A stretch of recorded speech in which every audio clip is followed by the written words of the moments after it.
में दो topic frozen shoulder, तो थोड़ा सा बारे में I'll read and आज उसमें हम कुछ ऐड भी कर चाहिए। और नहीं थोड़ा एक तो सेशन चल रहा है फिजियोथेरेपी वाला।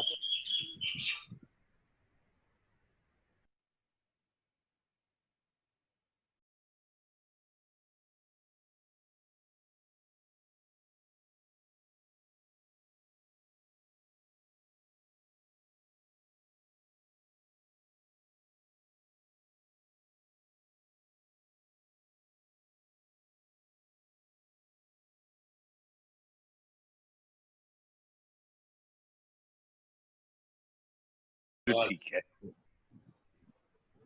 ओके सर, यहाँ थोड़ा क्योंकि वीडियो लैग कर रहा है, but I think I can manage that. Okay, so very good morning to everyone. Let's begin the session for today and I hope कि सबका वीकेंड अच्छा रहा, ठीक ठाक रहा। बिल्कुल बहुत अच्छा, बहुत अच्छा, बहुत बढ़िया। मेरा भी बढ़िया रहा क्योंकि मैं पूरा वीकेंड सोया हूँ अच्छे से। पूरा संडे मैंने सो के बिता दिया। पता लगा जब नींद खुली, पता लगा अरे अब तो मंडे आ गया। तो आज का हमारा सेशन जो है that is a continuation of what we did on the last session and उसमें now like we will recap that and उसमें हम कुछ चीजें आज ऐड करेंगे। सो जैसे हम बात कर रहे थे फ्रोजन शोल्डर के बारे में एंड जस्ट अभी मिस्टर ललित जी ने मेंशन किया कि फ्रोजन शोल्डर का इशू उनको रहता है एंड ऊपर की ओर लगभग 60 डिग्रीज के बियॉन्ड नहीं जाता। तो उसी पर आज हम थोड़ा सा आगे फर्दर चीजें बताएंगे कि हम शोल्डर के लिए हम स्ट्रेचेस करते हैं वो किस तरह से करने हैं और वो कितने जरूरी हैं and also a few exercises जिसमें हम अगर जॉइंट कैप्सूल में कोई एडिशंस बने होते हैं जहां हमें पता है कि फ्रोजन शोल्डर किसी एक पर्टिकुलर रीजन से हुआ है, वहां पे हम उनको मैनेज कैसे करें। Like if it's due to an injury तब तो एक अलग बात है कि हाँ वहां पर it was due to a high impact trauma, joint capsule वहां का रप्चर हुआ या फिर वहां पे कोई फ्रैक्चर हुआ, उस कारण से if you have that issue then it's a different story. Other than that, अगर एक एक ऐसे इंसान में जिसको डायबिटीज है एंड जिनके डायबिटीज की वजह से वहां पर क्रिस्टल्स बनने शुरू हो गए हैं पूरे जॉइंट कैप्सूल के around and then they feel that stiffness या फिर दे फील दैट पेन, वो एक अलग चीज है। मतलब सब हर कंडीशन में हर रीजन से जिस जिस कारण से फ्रोजन शोल्डर होता है इन जनरल भी जिस जिस कारण से वी माइट से कि हमें शोल्डर के स्ट्रेचेस की जरूरत पड़ेगी इसको ठीक करने के लिए, उन सब में हमारा approach is a bit different in every case. So आज का हमारा सेशन इसके ऊपर है and before I begin with the exercise and the warm up and all, मैं थोड़ा सा लाइक इसका एक थ्योरी पिछली बार का भी रिकैप करना चाहूंगा एंड आज थोड़ा उसमें ऐड भी करना चाहूंगा अपनी तरफ से कि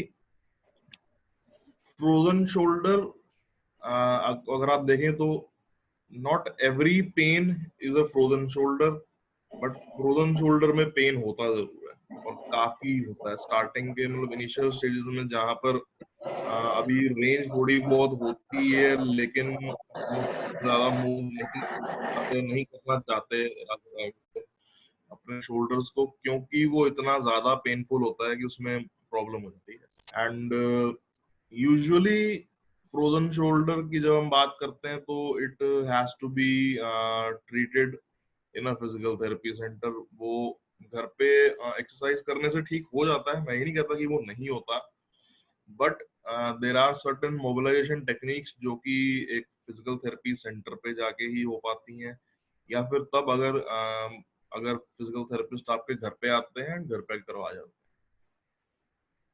तो when we talk about mobilisation is a passive process, उसमें कोई पेशेंट का एक्टिवली उसमें जोर नहीं लगता एंड उसमें पूरा मतलब जो है एफर्ट फिजिकल थेरेपिस्ट का ही लगता है।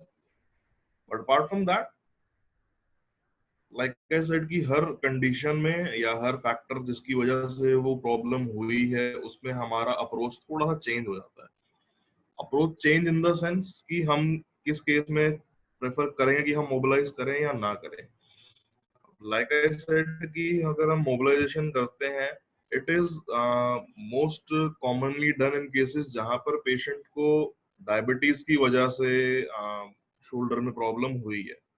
ऑन दी अदर हैंड, अगर किसी को किसी चोट की वजह से हुआ है या फिर कोई फ्रैक्चर था या जॉइंट कैप्सूल रप्चर होने की वजह से अगर उनको फ्रोजन शोल्डर हुआ है, उस केस में हम मोबिलाइजेशन थोड़ा सा अवॉइड करेंगे, बिकॉज ऑलरेडी वो डैमेज है, ऑलरेडी एक बार जॉइंट कैप्सूल रप्चर हो चुका है, अपनी जगह से हिल चुका है।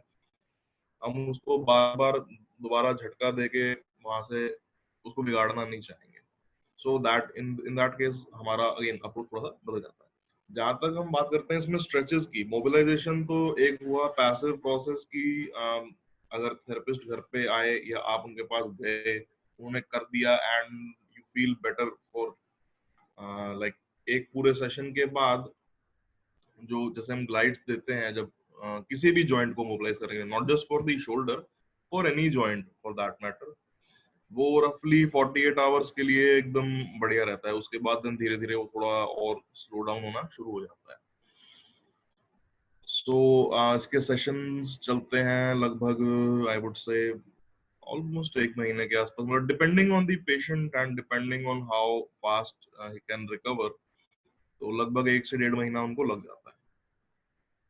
वहीं स्ट्रेचेस की जब हम बात करते हैं, जब एक बार अगर आपका जॉइंट कैप्सूल स्टिफ हो गया है, and not just for the shoulder, for any joint for that matter, अगर एक बार पूरा जॉइंट कैप्सूल आपका स्टिफ हो चुका है, तो उसकी रिजिडिटी जो है, जिस कारण से वो ज्यादा वो आपको डिग्री ऑफ फ्रीडम नहीं दे पाता, ज्यादा आपको मूवमेंट नहीं करवा पाता।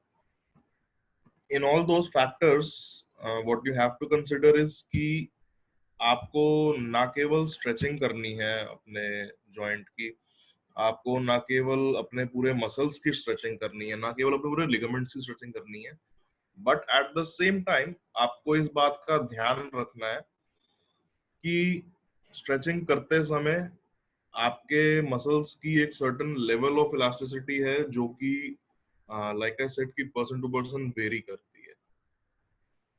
someone may be very much flexible अभी मतलब even after crossing the age of 50 or 60 or 70, तो जो इलास्टिसिटी ऑफ मसल्स है या अपना आई वुड से जैसे हम प्रोटीन एब्जॉर्प्शन के बारे में हर बार बात करते हैं, वो भी एक फैक्टर है इसमें। एंड मोर इम्पोर्टेंटली यही कि मसल्स अपनी पूरी उस लेंथ को कितनी जल्दी रिटेन कर लेते हैं।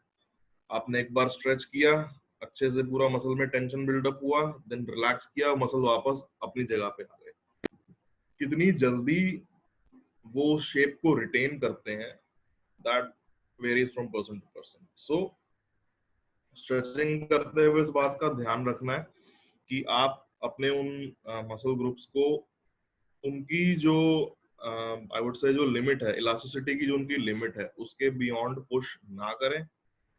एंड जो नंबर ऑफ रिपीटिशंस होता है हमारा, अगर हमने अभी जैसे 10 पे रखा है, यूजुअली मैं रेकमेंड करता हूँ कि हर एक्सरसाइज को जब आप कर रहे हैं तो 10 रिपीटिशंस करा कीजिए।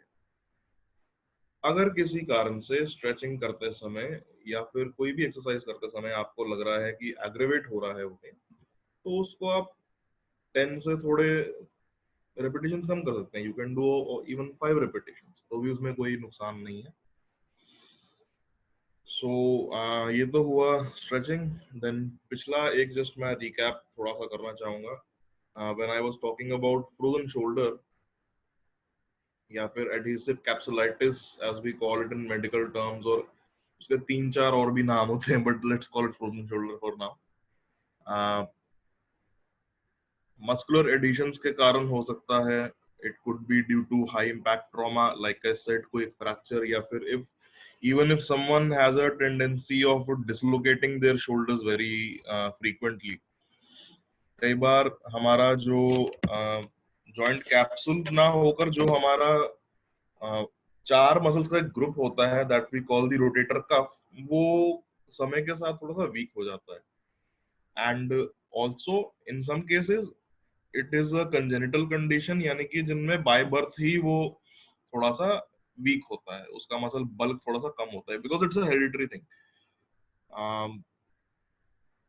रोटेटर कफ के मसल्स जो हैं वो with time they can build up strength, but also उनमें कितना स्ट्रेंथ पैदा होने के समय पे था, that greatly varies from person to person. And कई बार कई केसेस में as we grow up from a infant to a child to and to a teenager and all the stages, उसमें कई बार वो अपनी स्ट्रेंथ रिटेन नहीं कर पाता, it loses its strength over time. So stretches में हम जब इसके बारे में बात करेंगे, एक लाइन ऑफ ट्रीटमेंट तो हुआ कि हम स्ट्रेचेस करके जॉइंट कैप्सूल को अपनी तरफ से थोड़ा सा रिलीज करें, एंड देन हमारा shoulder would be better. But frozen shoulder में सबसे बड़ा जो इशू आता है before we start doing the stretches and the exercises, वो ये आता है कि उसमें पेन इतना है कि हम उसको स्ट्रेच कैसे कर लें। अगर हम चाहें भी कि अपना, चाहे हम हाथ का दूसरे जो हमारा हाथ जो अगर ठीक है, अगर हम उसका सपोर्ट लेकर भी करना चाहें तो कई बार नहीं हो पाता, because it is so painful कि वो मूवमेंट अलाउ नहीं करता। That could be also reason. So अभी जो आज का हमारा पूरा सेशन है उसमें we'll first talk about the pain management, also will talk about the stretches, mobilisation techniques. There are techniques जो आप घर पे कर सकते हैं, एंड मैं आपको समझाऊंगा कि आप कैसे करेंगे उन टेक्निक्स को घर पे use, and not just for someone who has a frozen shoulder, जिनको फ्रोजन शोल्डर नहीं भी है,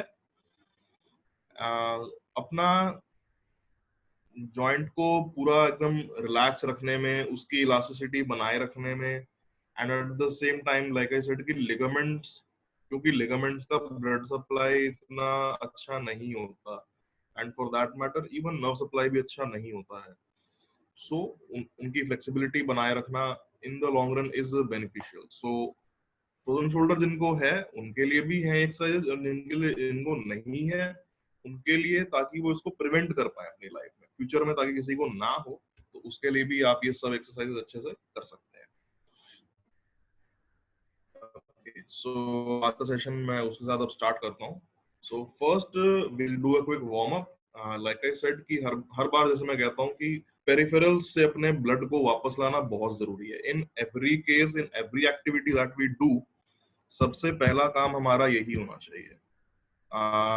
जब हमारा सेशन जैसे फिजियो एक्टिव टीम लेती है, दे ऑलवेज से कि हम ब्रीदिंग से स्टार्ट करते हैं। Usually you may have noticed कि उन्होंने उनका एक ही अप्रोच है कि जब भी वो एक्सरसाइज शुरू करवाते हैं तो they start with a deep breathing exercise and then they head towards the main exercise, ताकि मसल्स जो ऑक्सीजन को बर्न करना चाहते हैं, जिनके लिए नेचुरली अभी कुछ समय में ऑक्सीजन का डिमांड बहुत ज्यादा बढ़ने वाला है while they are doing the exercises, वो उस डिमांड को पूरा करने के लिए ऑलरेडी जितना आपका सैचुरेशन था ऑक्सीजन का, उसको 2-4 पॉइंट और ऊपर बढ़ा देते हैं ताकि वो और अच्छे से कर पाए।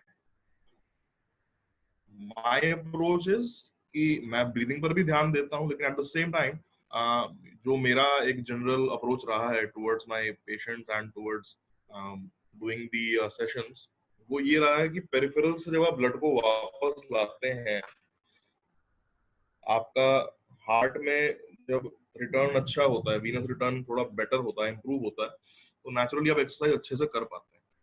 तो आई वुड रिक्वेस्ट एवरीवन कि अपना अभी चेयर्स पे बैठे रहिएगा, एंड सिर्फ अपने हाथों को इस तरह से आगे कर लेंगे, दोनों हाथ अपने आगे ले आइए इस तरह, एंड हाथों को बंद करेंगे, खोलेंगे, बंद करेंगे, खोलेंगे, लेकिन तेज तेज स्पीड से करना है। 1 मिनट करते रहेंगे अच्छे से।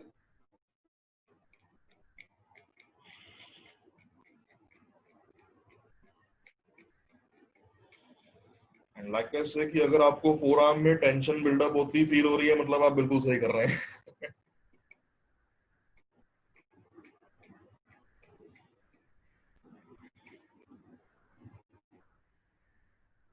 चलाइए चलाइए अच्छे से। अब हाथों को ऊपर कर लेंगे, अब हाथों को ऊपर की तरफ, एंड ऊपर रख के भी इस तरह से चलाते रहना है। तो ऊपर रख के भी उंगलियों को खोलेंगे और बंद करेंगे। ओके, साइड में पीछे की तरफ थोड़ा सा स्ट्रेच करेंगे। पूरा फ्रंट ऑफ जॉइंट कैप्सूल, हमारे शोल्डर्स एंड हमारे पेक्टोरल मसल्स को स्ट्रेच करेंगे थोड़ा सा इस तरह पीछे तक, एंड वापस आगे एंड रिलैक्स। ओके, हाथ वापस आगे ले आइए, रिलैक्स, वेरी गुड, बहुत अच्छा।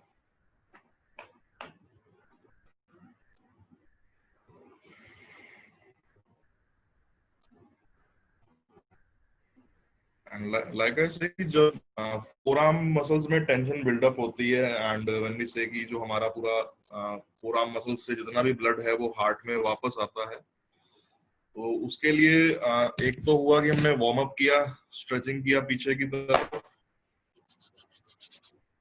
अब हम आते हैं मेन उसकी एक्सरसाइजेस पे कि फ्रंट शोल्डर है या नहीं है, उस चीज को एक मिनट के लिए साइड में रखते हुए when we talk about the stretches, तो हम किस तरह से करें। a few of the stretches that we have done earlier उनको एक रिकैप करेंगे, एंड उसमें कुछ चीजें आज मैं ऐड भी करूंगा कि कैसे कैसे हम कर रहे हैं। सो सबसे पहला जो स्ट्रेच है शोल्डर के लिए, we start with the easy ones, then धीरे धीरे हम थोड़ी डिफिकल्टी बढ़ाते हैं। सो अभी हम सबसे इजी वाले से शुरू करना चाहेंगे कि अपना लेफ्ट वाला हाथ आगे की ओर ले आइए इस तरह, एंड थोड़ा सा डायगनली रखना है हाथ को, एकदम आगे सीधा नहीं, थोड़ा सा डायगनली रखना है।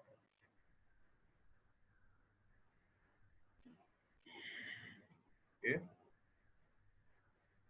Okay, I hope everyone is able to follow कि मेरा वीडियो थोड़ा सा लैग कर रहा है यहाँ से। देन दूसरे हाथ से या तो आप उसको इस तरह से पकड़ सकते हैं, या फिर प्रेफरेबली दोनों हाथ इस तरह से क्रॉस कर लीजिए। क्रॉस कर लेंगे दोनों हाथों को एल्बो से, मतलब basically front of elbow of this hand touching the elbow of the other hand, ऐसे। एंड इस एल्बो से, जिससे आपने जिसका हाथ आपने आगे रखा हुआ है, इस हाथ से इसको आप बेंड करेंगे। जैसे ही आप एल्बो को बेंड करते हैं तो पूरा आपका शोल्डर ऑपोजिट डायरेक्शन में स्ट्रेच हो जाता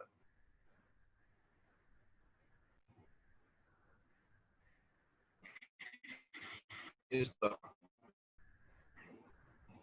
स्ट्रेच करके इसको होल्ड करते हैं अच्छे से, एंड वापस नीचे नीचे ले आते हैं हाथ को, रिलैक्स।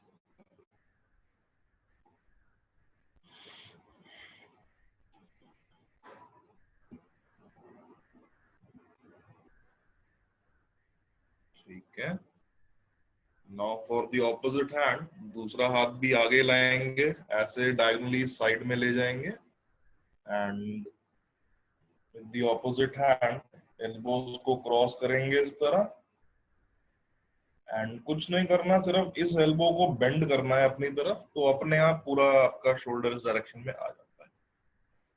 और जिस शोल्डर को स्ट्रेच कर रहे हैं उसको बिल्कुल ढीला रखना है, उस पर कोई मूवमेंट नहीं करनी है।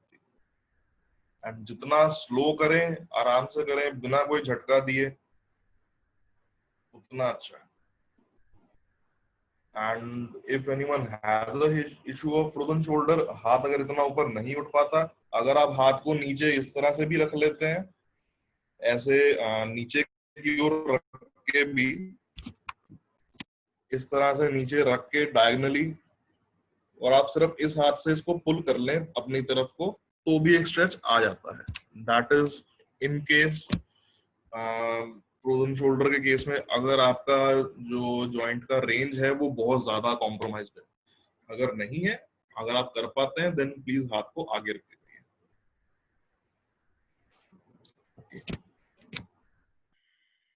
ठीक है, सो ये हुआ stretch for the back side of joint capsule, पीछे से शुरू करते हुए टुवर्ड्स दी ट्राइसेप्स। अब हम एक्चुअल जो ट्राइसेप मसल का स्ट्रेच होता है वो करेंगे एक बार। सो अपना एक हाथ ले जाएंगे ऊपर की तरफ, हाथ को ऊपर उठाएंगे, एल्बो को बेंड करेंगे पीछे, पूरा अच्छे से बेंड करेंगे इस तरह।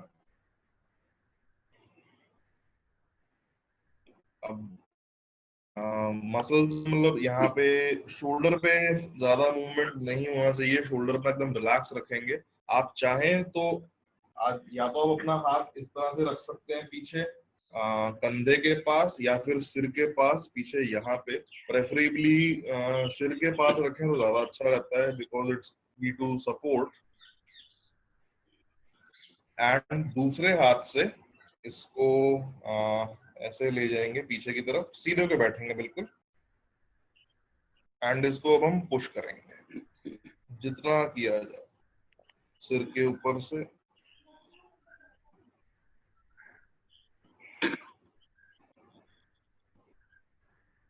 थोड़ी देर इसको होल्ड करते हैं, 10 सेकेंड्स, एंड वापस हाथ सीधा ऊपर एंड नीचे नीचे।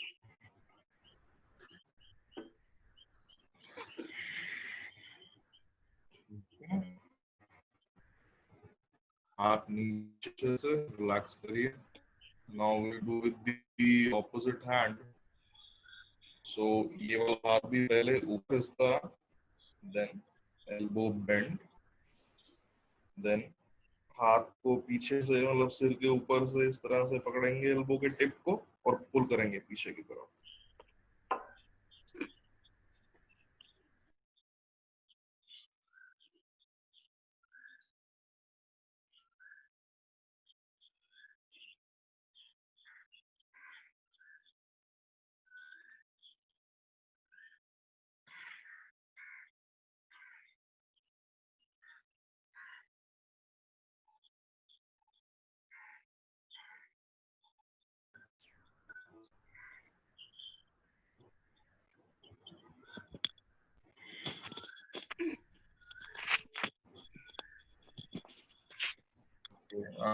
आई होप सब ठीक से कर पा रहे हैं।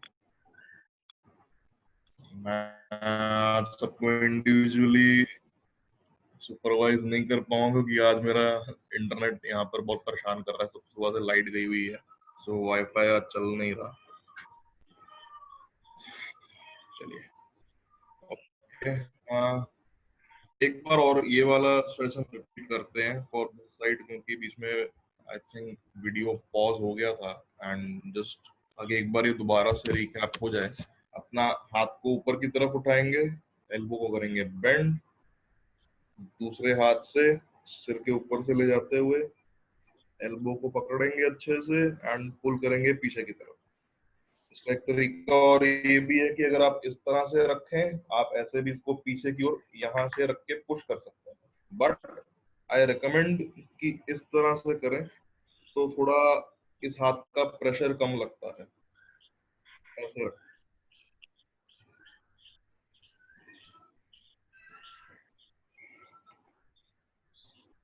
एंड वापस दोनों हाथ नीचे, relax. And I hope some of you may have noticed कि अगर हम स्ट्रेच अच्छे से करते हैं, so while we bring our hands down, तो जिस साइड का आपने स्ट्रेच किया वहां पर एक क्लिक की साउंड आती है कई बार, तो वो उसमें घबराने वाली बात नहीं है। मैं पहले ही बता दूं कि कोई उस चीज से डरे ना कि कंधे में कुछ चटकने की आवाज आई तो कहीं कंधा टूट तो नहीं गया, ऐसा कुछ नहीं होता। कंधा नहीं टूटा इस केस में, I can pretty much guarantee you that. ये स्ट्रेच था, जॉइंट कैप्सूल जब स्ट्रेच होते हैं तो जॉइंट स्पेस के बीच में जहां पर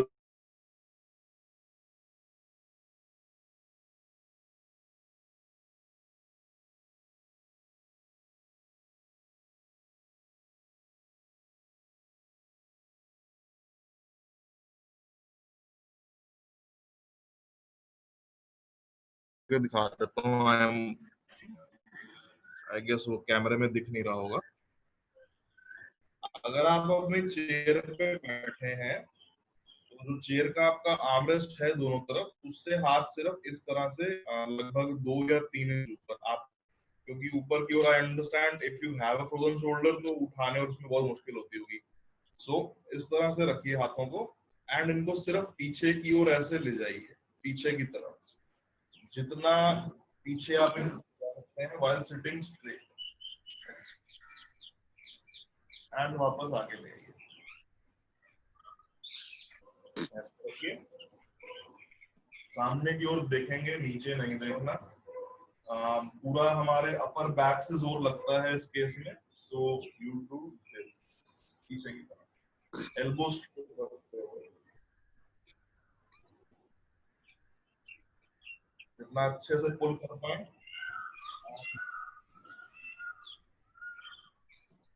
एंड इन केस अगर आप अपना हाथों को ज्वाइन करके ऊपर रख के जो भी कर पा रहे हैं आप इस तरह से रखिए, एंड सामने देखते हुए पीछे की ओर एल्बोस को अपने स्ट्रेच करिए, जितना पीछे आप स्ट्रेच कर पाए स्ट्रेच करिए। उसको होल्ड करके रखना है 10 सेकेंड, एंड वापस और पीछे।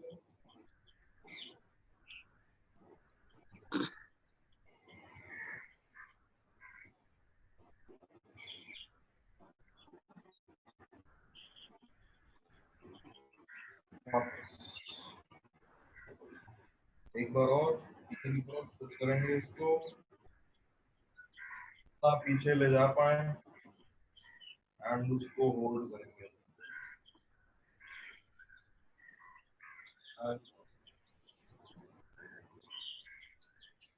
ओके, आप नीचे कर सकते हैं, रिलैक्स।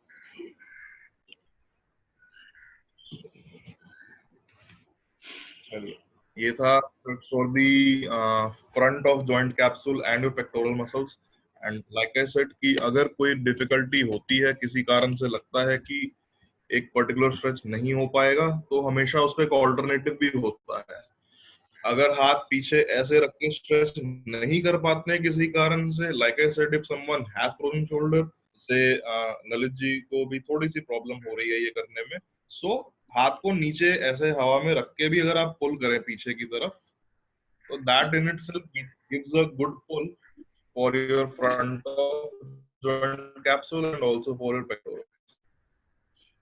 तो आप अगर करना चाहें तो इस तरह से भी कर सकते हैं, क्योंकि अगर ऑलरेडी पेनफुल है वो रीजन, हमें पता है कि पूरी तरह से हाथ पीछे नहीं जा पा रहा and there is a restriction in the joint, हम नहीं चाहेंगे कि वो स्ट्रेचिंग करने के चक्कर में, मतलब जिस चीज की वजह से हम उसको ठीक करना चाह रहे थे वो और खराब हो जाए, तो हम वो नहीं चाहेंगे।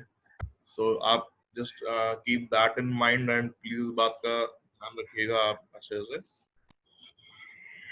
ओके, तो ये था front of joint capsule, back side का हो गया।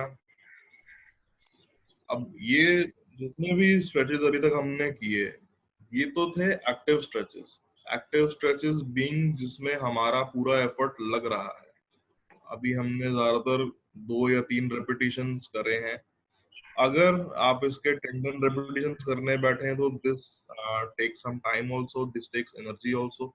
नेचुरली इस पूरे वार्म अप के बाद एंड स्ट्रेचिंग के बाद if someone were to do some weight training, तो वो थोड़ा सा थकाने वाला काम हो जाएगा उनके लिए। Not really, I would say in one word, refreshing। वो सुबह सुबह काफी थकाने वाला काम हो जाता है, सारा दिन लगता है कि हाथ थके थके से लग रहे हैं मेरे को। सो इसलिए हम अपना एफर्ट्स एंड जो उससे हमारा आउटपुट निकलता है उसके बीच में बैलेंस रखना बहुत जरूरी होता है। एंड इसलिए आई रिकमेंड कि अगर किसी कारण से आपको ऐसे कोई भी सिम्टम्स लगे, whether you feel pain, whether you feel muscular cramps, whether you feel numbness, whether you feel fatigue, आप अपने repetitions अपने हिसाब से कर सकते हैं। 10 बता दिए तो 10 का मतलब ये नहीं कि सिर्फ 10 ही फॉलो करें। अगर आप 10 के 5 भी कर लेते हैं and in that you are comfortable, then there is no harm in doing 5 repetitions। Okay, चलिए। सो ये तो थे लाइक आई सेड की active stretches. Now there are certain passive stretches also जिसमें कि हमारा एफर्ट थोड़ा कम लगता है, एंड पर्टिकुलरली ये वाले स्ट्रेच आई वुड सजेस्ट कि anyone who has a history of frozen shoulder previously, जिनका करंटली इशू है इसका, आप इस पर पर्टिकुलरली ध्यान दीजिएगा क्योंकि ये आपको इन द लॉन्ग रन काफी बेनिफिट करेंगे। The first stretch that we do passively for our joint capsule, in case we have a lesion in the joint capsule, in case we have a lesion around the shoulder joint and we know that it's painful and we know that it's restricted, सबसे पहला stretch करते हैं वो हम करते हैं इस तरह से एक दीवार के साथ, दीवार का सहारा लेके, ताकि हमारा बॉडी का वेट हमारे हाथ पर और शोल्डर पे डायरेक्ट ना आके दीवार के ऊपर फॉल करे एंड हम आराम से पूरा स्ट्रेच कर पाए अच्छे से। सो अभी ये वाला स्ट्रेच आई एम गेसिंग सब कर नहीं पाएंगे साथ में, इसको जस्ट देखिएगा। इफ यू वांट आप इनको step by step note down कर सकते हैं ताकि आप अच्छे से।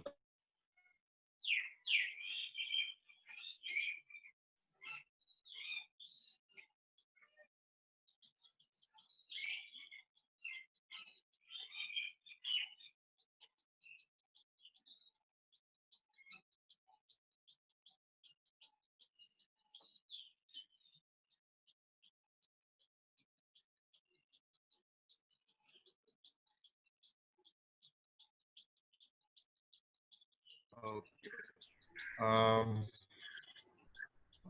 तो यहाँ प्रॉब्लम अगर आप शुरुआत करते हैं तो there is no problem in that. इस तरह से रखेंगे जैसे मैंने अपना हाथ रखा हुआ है साइड में, नॉट इन दी फ्रंट, सामने की ओर देखेंगे एंड धीरे से हाथ को ऊपर की ओर स्लाइड करेंगे। सो बेसिकली इस तरह से मैंने अपना हाथ रखा हुआ है, धीरे धीरे हाथ को ऊपर की तरफ उठाएंगे। हम इसके बाद 2 कदम पीछे उड़ जाएंगे और ऊपर, देन अगेन 2 कदम पीछे ऊपर। जितना ऊपर ले जाया जाए मैक्सिमम, अभी अगर इस पॉइंट पे ले जाया जाए, नेचुरली जो हमारा रेंज है शोल्डर उसमें इस पॉइंट के बियॉन्ड हम पुश नहीं कर सकते अपने शोल्डर को। दिस इज रफली आई वुड से हमारी हाइट से बस 2 या 3 इंच ऊपर, इस बियॉन्ड अपने शोल्डर फ्रंट को इन मूव कर पाना बहुत मुश्किल होता है। सो मैं इसके बारे में सामने समझाता हूँ कि अगर आपने इस तरह से दीवार का और आर्म डिस्टेंस लेकर अगर आप खड़े हैं, आप हाथ को थोड़ा सा नीचे कर लीजिए, बट मेकिंग श्योर कि आपकी एल्बो स्ट्रेट रहे बिल्कुल एंड आपके हाथ एकदम कांटेक्ट में रहे दीवार के साथ में एट ऑल टाइम्स। सो इस तरह से अगर आपने दीवार को टच किया, जैसे हम यूजुअली हम 2 उंगलियां यूज करते हैं और ऐसे रख लेते हैं एंड धीरे धीरे उंगलियों का सहारा लेते हुए हाथ को ले गए ऊपर, देन लाइक अबाउट 10 डिग्रीज कुछ का मूवमेंट, देन रुक गए, देन दोबारा थोड़ा और ऊपर और ऊपर, इतना। इस पॉइंट के बियॉन्ड इससे ऊपर नहीं जाएगा तो यहाँ पे हम रुक जाते हैं एंड देन हम यहाँ से इसको वापस ले आते हैं नीचे। आप चाहे तो ये नोट डाउन कर सकते हैं कहीं पे ताकि बाद में कर पाए।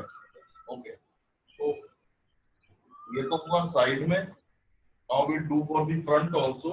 सो for the front same procedure है, आप हाथ को इस तरह से रखिए आगे की तरफ टच करते हुए दीवार के साथ, ऐसे थोड़ा सा नीचे की तरफ, एल्बो स्ट्रेट, हाथ का कोई भी, चाहे वो फिंगर्स हो चाहे वो नकल्स हो, दीवार को टच करे रहना चाहिए एट ऑल टाइम्स। देन धीरे से हाथ को ऊपर की तरफ, एल्बो करते हुए यहाँ तक 90 डिग्री, देन इसके बियॉन्ड थोड़ा सा और ले जाते जाएंगे धीरे धीरे वहां तक। अब इस पॉइंट के बियॉन्ड हमारा हाथ ऊपर नहीं जाएगा, तो हमें दीवार के थोड़ा पास आना पड़ेगा। तो जैसे जैसे हाथ को ऊपर ले जा रहे हैं हम दीवार के पास आते जाएंगे इस तरह, एंड देन वापस इसी डायरेक्शन में वापस आना होता है, हाथ को झटके से नीचे नहीं लाना होता। इस बात का ध्यान रखना बहुत जरूरी है कि हाथ को झटके से नीचे ना लेकर आए। फ्रोजन शोल्डर ऑलरेडी है, we do not want a dislocation along with that, so उसको अवॉइड करना बहुत जरूरी है। आई होप कि सबको ये समझ में आया कि स्ट्रेच कैसे किया मैंने। मिस्टर ललित जी, कोई प्रॉब्लम तो नहीं हुआ? ये पूरा वैसे राइट वाला जो है वो ऊपर नहीं जाता है, वो बस अबाउट 60 to 80 डिग्री जाता है, बाकी तो लेफ्ट में तो कोई प्रॉब्लम नहीं हुआ। जी जी, लाइक आई सेड सर कि जितना अभी रिस्ट्रिक्शन है रेंज का, उसको उसके बियॉन्ड अभी पुश नहीं करेंगे। अगर आपका 60 तक ज्यादा तो 60 से ज्यादा आप उसको एट मैक्स 70 तक ही पुश कर सकते हैं। ओके, अगर 60 डिग्री चला जाता है तो आप उसको स्ट्रेच करते समय सिर्फ 70 तक लेके जाइए। 70 नहीं, सामने का जो करते हैं तो 90 डिग्री तक जाता है, उसके ऊपर दर्द होने लगता है। अच्छा अच्छा, फिर तो सर यही है कि आपको जिस पॉइंट पे लगता है कि पेन एग्रेवेट होता है आपका, यू वुड नो बेटर कि वो कहाँ पे होता है और कैसे होता है। बस उस पॉइंट को आप आइडेंटिफाई करिए एंड ट्राई करिए कि अभी आप उससे ज्यादा अपने आप को पुश ना करें, धीरे धीरे करें। Like make an increment of 1 degrees or 2 degrees after each repetition and then move ahead, नहीं तो वो थोड़ा सा प्रॉब्लम करता है आगे जाके। ओके, एक लास्ट एक स्ट्रेच है जो मैं आपको बताना चाहूंगा before I wrap up the session. तो उसके लिए हम जैसे अपना अभी घरों में हैं, हम ज्यादा क्योंकि घर से बाहर जा नहीं रहे, तो उस केस में ये स्ट्रेचिंग काफी बेनिफिशियल रहती है। एंड सबसे इम्पोर्टेंट चीज कि इसमें आपको बहुत ज्यादा कोई मतलब हैवी इक्विपमेंट नहीं चाहिए, कुछ नहीं चाहिए आपको। इसके लिए सिर्फ चाहिए आपके घर पे रखा हुआ एक टॉवल। सबके घर में टॉवल होता है, सबके घर में तौलिया होता है, नहाने जाते हैं सब तौलिया यूज करते हैं। आई एम होपिंग कि सब यूज करते हैं, तो उसका हम यूज करेंगे। एक टॉवल का रोल ले लेते हैं इस तरह से, इस तरह पूरा फुल लेंथ का टॉवल होना चाहिए लंबाई में, जिसको हम यूज करते हैं नहाते समय। एंड इसको थोड़ा सा एक फोल्ड दे दें इस तरह। ओके,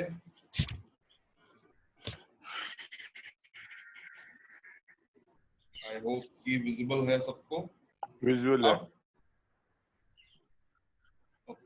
अब जिस शोल्डर में प्रॉब्लम है वो तो नेचुरली ऊपर इतना नहीं जाएगा, सो हमेशा वो शोल्डर नीचे की ओर रहता है। So for example if I had frozen shoulder in my right shoulder, तो जो इफेक्टेड शोल्डर है वो रहेगा नीचे की तरफ इस तरह। मैं एक बार आपको दिखा देता हूँ, इस तरह ये वाला हाथ नीचे रहेगा इस डायरेक्शन। जो हाथ ठीक है, जिसमें जो हाथ ऊपर की ओर जा सकता है, उसमें हम पकड़ेंगे टॉवल को इस तरह एक एंड से, एंड इसको सिर से ऊपर ले जाएंगे पीछे की तरफ यहाँ पे। अब क्योंकि ये वाला हाथ हमारा ऑलरेडी रिस्ट्रिक्टेड है, इसमें स्टिफनेस है एंड हमें इसकी स्ट्रेचिंग करनी है, तो ये हाथ को हम पीछे ऐसे ना रख के नीचे की ओर कर लेंगे पूरा इस तरह अपने मतलब हिप के पास, एंड दूसरे एंड को पकड़ लेंगे यहाँ से ऐसे इस तरह। सो बेसिकली शोल्डर का positioning is something like this. जो हमारा इफेक्टेड शोल्डर है वो नीचे की तरफ है, ये वाला, एंड जो शोल्डर ठीक है वो ऊपर की तरफ बेंड है इस तरह से, जैसे मैंने रखा हुआ अपने सिर के पास। और अब करना क्या है कि अपने लेफ्ट शोल्डर से, या जो शोल्डर आपका ठीक है सिर की तरफ है, उससे इस तौलिए को पुल करेंगे ऊपर ताकि ये वाला भी स्ट्रेच हो जाए। So basically you do this.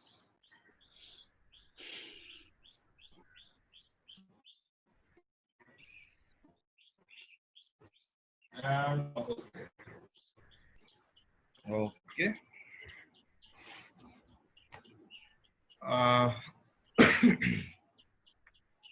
सो ये तो थी स्ट्रेचिंग्स हमारे शोल्डर जॉइंट के लिए, पूरे हमारे जॉइंट कैप्सूल के लिए, for both, for someone who has frozen shoulder and also for someone who does not have it and wants to make sure कि आगे जाके मुझे ना हो कभी लाइफ में।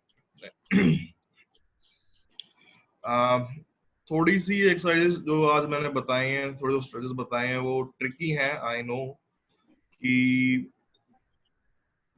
कुछ ऐसे हैं जो कि सब कर पाते हैं, कुछ ऐसे हैं जिसमें someone might feel a little difficult to do. So आप चाहें तो आप प्लीज आप क्वेश्चंस पूछ सकते हैं, as many questions as you want to ask.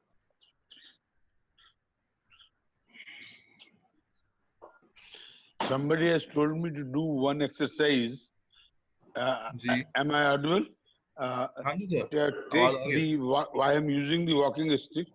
Take the walking stick from the hand which is not frozen, hold it and keep on pushing it left hand till the frozen thing starts spinning, and then bring it down like this. So is it okay? अगर उस कारण से आपका pen aggravate हो रहा है तो I would suggest कि आप वो एक्सरसाइज छोड़ दीजिए, क्योंकि he told स्ट्रेचिंग करना एक्सरसाइज करने का मोटिव है कि पेन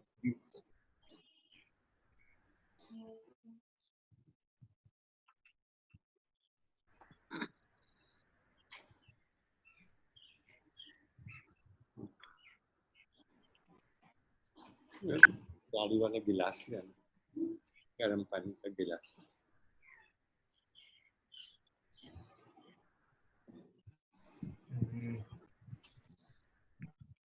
आवाज नहीं आ रही clear.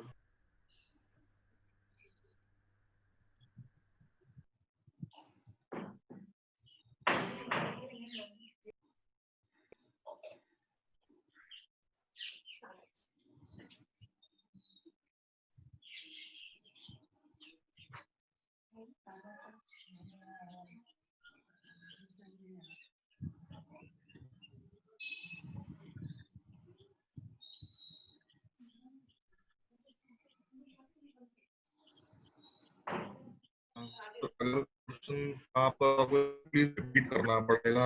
I am really sorry but यहाँ का इंटरनेट बहुत ही स्लो चल रहा है। मैं अपने फोन के हॉटस्पॉट से ही चला पा रहा हूँ, इसलिए यहाँ थोड़ी प्रॉब्लम हो रही है। it was. Am I audible? You were visible and audible for most of the time.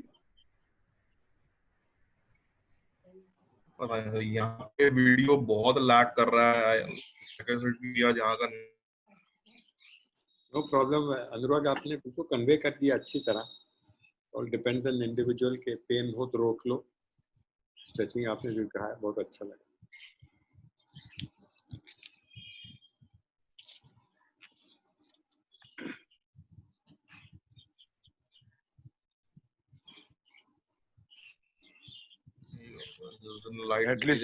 At least I am being benefited too much. I will get benefited by today's session. Right hand side मेरा बिल्कुल है, frozen shoulder है। आपने जो बताई ना, okay ji sir. And sir अभी जो आपने एक्सरसाइज बताई कि स्टिक पकड़ के अगर आप ऐसे रख के जो करते हैं आगे जी, अगर उस कारण से अगर आपका पेन एग्रेवेट हो रहा है ड्यू टू दैट, तो आई वुड सजेस्ट कि आप अभी कुछ दिनों के लिए वो एक्सरसाइज थोड़ी अवॉइड करिए। एंड अभी जो आपको मैंने बताए 2 स्ट्रेचेस, तो सबसे पहले आप करिए ये तौलिए को पीछे की ओर ले जाके, एंड जी जो शोल्डर आपका फ्रोजन है उसको नीचे की ओर रख के पुल करना। ध्यान से करिएगा, क्योंकि इसमें अगर झटका लगा तो थोड़ी प्रॉब्लम हो जाती है कई बार। सो बहुत झटका लग गया तो बहुत प्रॉब्लम हो जाती है। और sir. how is बहुत the hot carefully कर रहा हूँ. fermentation? Hot fermentation. अगर गर्म पानी की बोतल सेकें Fermentation सर आप दिन में एक्सरसाइज करने से पहले करिए, उसके अलावा मतलब दिन में कम से कम 3 बार तो अच्छे से आप कर ही सकते हैं, सुबह और एक बार शाम को और एक बार रात को सोने से पहले.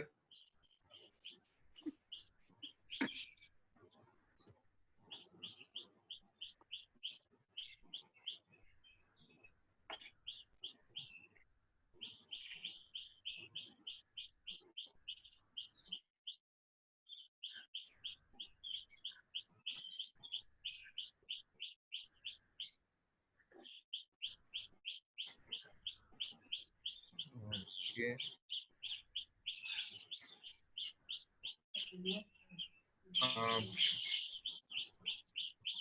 Any other questions आप पूछ सकते हैं. Anyone?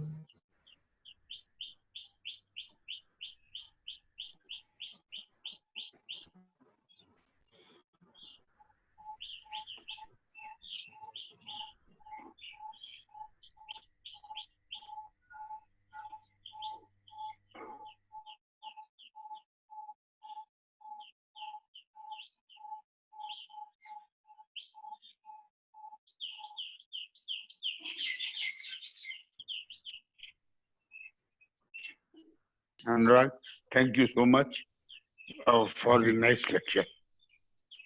Sure, sir. So with this, I'll conclude the session for today, and thank you so much for joining in. So कल का जो session है हमारा, that will be taken by the physioactive team, and उसके अलावा आप please अपना सब अपने घरों पे रहिए जब तक अभी लॉकडाउन है, तब तक तो रहना ही है. उसके बियॉन्ड भी अपने आप को हेल्दी रखें, अपने आप को सेफ रखें. And I'll see you all tomorrow at 8 a.m. So till then, please take care, and I'll see you tomorrow. Have a nice day, everyone. Take Bye. care. Bye. Audio.